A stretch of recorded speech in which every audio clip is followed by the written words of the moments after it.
Hello, my name is Deborah Hannes, and I welcome you to these videos which are meant to aid you in taking one of the greatest adventures of your life, the adventure of the soul into relationship with God through the practice of meditation. In this and subsequent videos, we will open ourselves to the rich tradition of meditation that has been practiced amongst Christians really for thousands of years since the beginning of Christianity. I call it an adventure because meditation practiced with an open heart and an open mind can bring us to those places of the heart as yet unknown to us. It is an adventure, however, in which we are companioned by many Christians before us, leading us into a deeper awareness of God's love for us. Before we say any more about the nature and purpose of meditation, please let me share a little parable with you. This is a story which will help us to begin to become familiar and at ease with what for many of us might be a new practice. It seems that once there were some fish who spent their days swimming around in search of water. Anxiously looking for their destination, they shared their worries and confusions with one another as they swam. One day, they met a wise fish and asked him the question that had preoccupied them for so long: where is the sea? The wise fish answered, "If you would stop swimming so busily and struggling so anxiously, you would discover that you are already in the sea. You need look no further than where you already are." We too are very often like those anxious little fish, trying to find our destination, the place in our life where we will be loved and known and healed. We look for this destination in everyone and in every place that we can. Yet, as the wise fish might remind us, caring for us and inviting us into a deeper response to life, God is already nearby. We are already immersed in God and yet are not aware so often that we swim in the divine sea of His love. This, in a nutshell, is the purpose of Christian meditation. In and through meditation, we take time to pause, to notice, to breathe, and to become aware that we are already within the embrace of a loving, healing God. Our task is to begin to notice and to become aware that God is here with us. And so let us right now take the opportunity to begin to practice the first steps in meditation, to make the first steps in this wonderful adventure. So I'm going to invite you right now to simply to pause in what you're doing, to simply pause in any of your activity, even to begin to pause and letting your mind be very active and busy.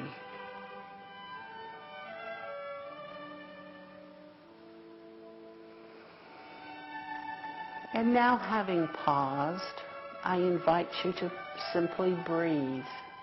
Become attentive to your breath. You need do nothing about your breath at this moment except to notice that you are breathing. Notice the center out of which you breathe. Do you breathe through your nose? Do you breathe with your chest? Do you breathe down in your abdomen? And now thirdly, having paused, begun to become quiet, becoming attentive to your breath, in the quiet of your own heart, invite God to be present to you. Notice that indeed God is already within you.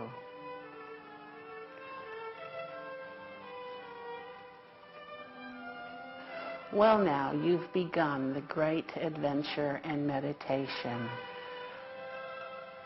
We begin to notice God when we take the time to stop, to slow down, to notice our bodies through our breath and allow ourselves to relax. And then in faith to call upon the God who is already near to us, already wanting to come close to us. The approaches of meditation that we will discuss during this series have been practiced by Christians from at least the 4th century. By the 4th century, many Christians felt that they needed greater silence and solitude in order to conform their lives more fully to Christ. So many of these Christians moved away from towns and cities and into the desert, especially the deserts of the Middle East and of Northern Africa. There they lived lives of reflection, scripture study, and hospitality to other pilgrims who were on their own pilgrimages to the Holy Land. They also practiced meditation and passed it down to these travelers and pilgrims from early on. These pilgrims, in turn, brought these practices back to their homes, especially in the area of the European countries. The practice of meditation became so spiritually helpful, especially meditation that's rooted in sacred scripture, that soon whole communities were gathering to live a life of meditation, especially meditation around scripture. These communities came to be called monasteries. Today, we are very much like these early desert dwellers and those who stopped by for hospitality. We too are in need of an inner oasis of peace and healing where we can be refreshed by God's life-giving waters. Meditation is that time we take to intentionally come aside out of the busyness and overstimulation of our day and allow God to minister to us with God's love and God's healing. It is a time in which we allow God to wash our feet, to be a healing presence in renewing our faith, our hope, and our love for others, and our love for the world. So meditation is not meant to be self-absorption. It is not a time where we are focused on our own miseries, but rather it's a time in which we encounter a living God who desires to renew us and to send us back into the world which he loved. Meditation is a time when our creative powers, meant to be given for the good of others, are brought into full use in a world that is in great need of pausing, of taking a deep breath, and becoming attentive to God's loving embrace for us in this world. And so we come to the end of our first thoughts on the great adventure of meditation. Next, we will look at how can we help ourselves to meditate.